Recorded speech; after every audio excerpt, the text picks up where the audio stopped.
Well, good morning. Faced with an unprecedented threat to our health and safety, faced with a very real prospect of patients being turned away from overwhelmed hospitals, faced with consequences of inaction, this virus has consistently forced us to make decisions that no one ever wanted to make. Looking at where we are right now and how far we've come, pushing Omicron back, there's no doubt these were the right decisions. There's no doubt they protected our hospitals from collapse and saved lives. Today, we're on track to very soon remove almost all restrictions for businesses as part of our reopening plan. And we heard from Dr. Moore last week and again yesterday that he is now working on a plan that will allow us to remove the vaccine passport system. My friends, this is great news and a sign of just how far we've come together in this fight. But this progress doesn't change what we've been through, because the truth is, this virus forced us to make unthinkable sacrifices. And I know that this has been extremely difficult.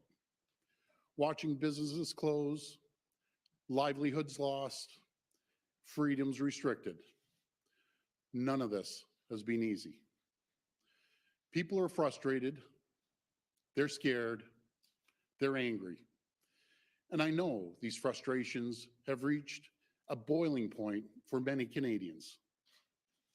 The result is what we're now seeing in various cities across our province and our country. My friends, one of the great things about living in Canada is our right to free speech, the right to choose our government by voting for leaders that best represent us, the right to peacefully protest when we disagree with what our government is doing.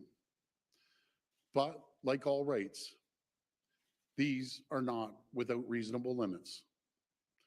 Our economy in Ontario is built on trade, especially with our partners in the United States. The Ambassador Bridge in Windsor alone sees more than $700 million of two-way trade every single day. And that trade employs hundreds of thousands of Ontarians who work in auto plants and factories across our great province. Those jobs feed millions of families. They are the lifeline for our province and its economy. And while I appreciate the right to protest, that right cannot and must not extend to cutting off that lifeline. We're now 2 weeks into the siege of the city of Ottawa. I call it a siege because that's what it is. It's an illegal occupation. This is no longer a protest. With a protest, you peacefully make your point and you go back home. And I know that the vast majority of the people did that. They came, they peacefully demonstrated, they made their point, and they left. And I want to say to those people, you've been heard loud and clear. Canada has heard you. My message to those still in Ottawa, to those at our border crossings, please go home. To those of you who have brought your children, please take them home. I urge you, it's time to leave. And it's time to do so peacefully.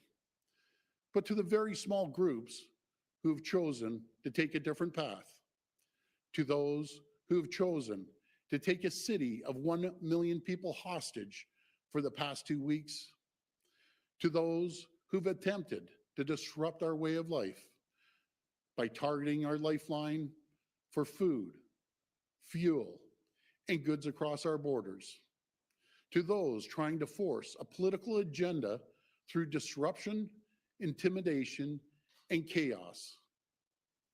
My message to you is this: your right to make a political statement does not outweigh the right of hundreds of thousands of workers to earn their living. It does not outweigh our right to get food across our borders. Your right to make a political statement does not outweigh the rights of 1 million people in Ottawa to live peacefully, free of harassment and chaos in their own homes. So let me be as clear as I can. There will be consequences for these actions, and they will be severe. We've already started by going after the money funding the illegal occupation. Yesterday, an Ontario court granted our request to freeze the funds from Give, Send, Go for the convoy. The OPP has also provided additional resources to Ottawa Police Services and Windsor Police Services to satisfy their recent requests for operational support. And more needs to be done. We're strengthening the tools and the powers of our police forces to resolve this situation and restore order. Let me be clear, the government does not direct our police forces, but we do set the laws. Today, I'm using my authority as Premier of Ontario to declare a state of emergency in our province.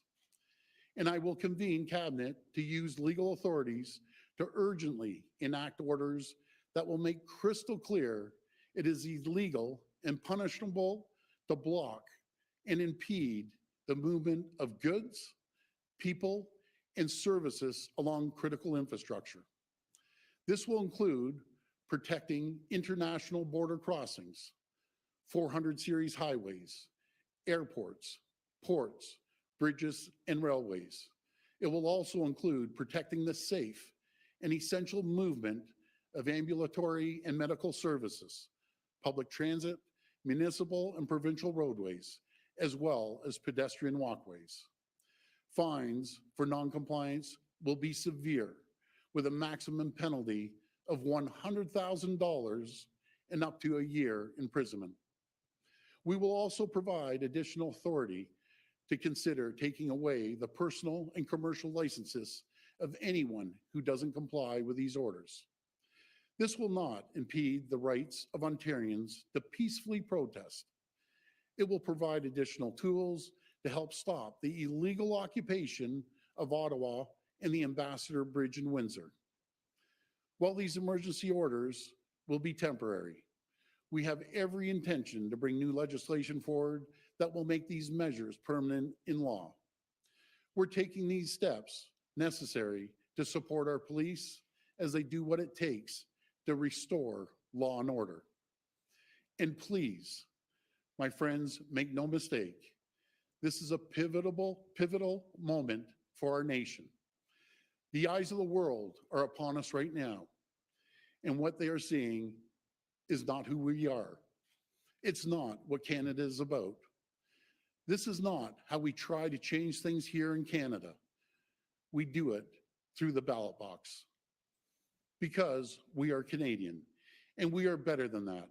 And so, as a province, as a nation, we must collectively draw a line. We must stand for the values that define us. We must come together right now. We must heal the divide that is fracturing our society. We must come together now, not as opponents, but as Canadians. And we must see that the sacrifices we're forced to make were made for a reason. To see that because of the actions we took over the last 2 years, tens of thousands of lives were saved from COVID-19. As hard as it's been, these sacrifices were necessary to protect tens of thousands of our neighbors, our friends, our family members. And there's no price that we could put on that. So, to the protesters, I say, we've heard you, and it's time to go. To the auto workers, truckers, and all those affected by the Ambassador Bridge closure, I say, we will take whatever steps are necessary to ensure the border is reopened. To the people of Ottawa under siege, I say, we will ensure you're able to resume life and business as soon as possible. And to our brave women and men in uniform, I want you to know that you have my full support as you work to manage the situation and do whatever it takes to bring these occupations to an end. Thank you, and God bless the people of Ontario. Okay, we're ready to take questions from the floor. Just a reminder, it's one question and one follow-up. Morning, Premier. Matthew Bingley, Global News. It has been 5 days now since we've seen hundreds of millions of dollars lost at an international trade route. And at the same time, Canada's trade reputation has taken a massive hit in this. It has been 2 weeks since Ottawa saw the protesters dig in there. Why has it taken you so long to come out with measures like you are today? Well, first of all, they're extraordinary measures. I can tell you, I've been on the phone with the Prime Minister, premiers across this country, U.S. Ambassador, governors, and the mayors as well, to make sure that we do everything we can to do this peacefully. And I emphasize peacefully. We have tried and tried and tried. The occupiers in Ottawa, they are not listening. The trade problems that we would see if we didn't clear the Ambassador Bridge would be unprecedented, absolutely unprecedented. As the world is watching, businesses and people around the world are wondering, is this a safe and stable jurisdiction to invest? My answer to them is yes, it is. We said Ontario's open for business, and we will always be open for business. This is not a time for divide in our country, in our province. The toughest thing I can tell the folks out there about this whole pandemic is the divide we see from coworkers, from friends, and family. That is the toughest thing, and it's time that we come together as a country and as a province and show the world that's not what Canada's about. Canada's the greatest place in the entire world to live, to work, and to raise a family. We're going to move forward as quickly as we can to clear the bridge, to get people's lives back to normal in Ottawa. And we will use every tool in our toolbox to make sure that happens. You said it yourself that the protesters aren't listening. Are fines enough to get them to leave, or are you giving police the powers to physically remove them? Well, again, I just want to make it very clear that I do not, and I repeat, do not direct the police. We make the laws, the police enforce the laws. But again, we cannot, and I emphasize cannot, have people occupying cities, holding them hostage, holding millions and millions of people hostage to go to their jobs, and tens and tens and tens of thousands of people cannot go to their job because they're being shut down because the parts or the widget or the food cannot get across the border, not because of the truckers, because I can tell you folks, 99% of the truckers out there right now are working their backs off to put food on our table, to make sure parts get to the factories until we can keep the economy going. The last count I heard at the bridge, there was 5 truckers. The rest were pedestrian cars. This is about a political statement. That's what it's about. I think the world of our truckers. I support our truckers. I've supported our truckers from day one, but that is not representative of our truckers. The Trucking Association is clearly demonstrated that they are not in favor of this. So again, to the occupiers, please go home. Hi, good morning, Premier Colin Oh. DeMello from CTV News. This was a pretty consequential weekend, this last weekend in Ontario. You call it a siege. Ottawa police said it was an insurrection. A day later, Ottawa police, or the city of Ottawa, declared a state of emergency. On Saturday, there was, of course, a large-scale protest in downtown Toronto. There have been a lot of questions about you and your visibility. Premier, CTV News has obtained photos of you in cottage country. We've spoken with people who took pictures with you who say you were snowmobiling on Saturday, Premier. Can you explain why you decided to go snowmobiling during a stated insurrection and siege in Ottawa? Let me make it very clear, Colin. I've been on this phone almost 24/7, along with the premiers, US ambassadors, the governor, the prime minister, around the clock. Make no mistake, I have been engaged from the second this has happened, and I'll be continuing being engaged with the authorities that we need to talk to. Fair enough, but you are not dismissing what I'm saying here. I'm asking you, Premier, were you snowmobiling on Saturday in cottage country I went while to- Ottawa was under siege, as you say? Let me tell you, Colin, I was at the cottage. I went out on my snowmobile.